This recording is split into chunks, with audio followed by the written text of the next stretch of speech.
Allah Resulullah sallallahu aleyhi ve sellem ki, hər bir şey qədərlə də, hətta insanın gözaçıq və aciz olmağı da. Hər bir şey qədərə bağlıdır, hətta onun gözaçıq və aciz olmağı da belə.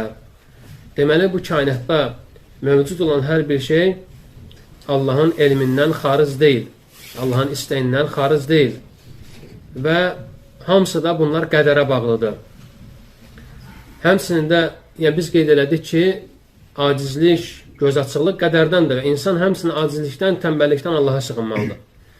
Necə ki, bu barədə Allah Resulullah sallallahu aleyhi ve sellem Allaha dua edərik, Allahümə nə'udu bikə minəl əczi vəl-kəsəli. Allahım, acizlikdən və tənbəllikdən sənə sığınıram. Deməli, bu məsələdə sığınmaq yalnız Allaha olmalıdır. Çünki bütün işlər onun əlindədir, yerlərin və göylərin açarı onun əlindədir. Və insanın bu şeydən salamat qalması da yalnız Allahın əlindədir.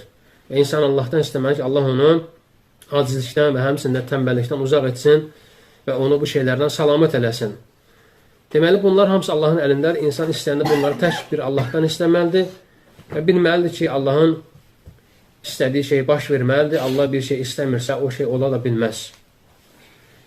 Tirmizidə keçən hədisi, Əli radiyallahu anhudan gələn hədisdə Allah Resulullah sallallahu aleyhi ve sellem buyurur ki, sizdən biriniz iman gətirmiş olmaz, hətta bu 4 şey iman gətirmədikcə, birinci şəhadət kəlməsi və sonra isə mənim Allahın elçisi olmağım, hansı ki Allah məni haqqla göndərib, üçüncüsü isə ölümə iman gətirməyi və həmçinin ölümdən sonra nələr olacaqsa ona iman gətirməyi və dördüncüsü isə qədərə iman gətirmək.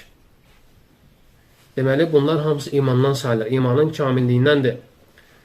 Və həmçində bir gün Ubəd ibn Samit radiyallahu anhu xəstə vaxtı, ölüm vaxtı onu ziyarət edirlər övladlarından və övladlarına deyir ki, öz övladına ki, ey oğlum, ey övladım, sən həqiqətən imanın tamını dadmazsan, Allah barəsində həqiqi elmə çatmazsan, ta ki, qədərin xeyrinə və şərinə iman gətirmədiksə. Və deyir ki, oğlu deyir ki, ey atacan, mən necə bilim ki, bu qədər mənim üçün xeyirlidir və ya şərlidir və ya bunda mənim üçün şər var. Və buyur ki, rahiməhullah, bil ki, sənin üçün yazılan bir şey səndən yan keçə bilməz və həmçində sənə yazılmayan bir şey sənin başına gələ bilməz. Və deyir ki, ey oğlum, mən də eşitdim ki, Allah Resulullah sallallahu aleyhi ve sellem belə buyurub ki, həqiqətən Allah birinci qələmi yaratdı və sonra qələmə dedi ki, yaz.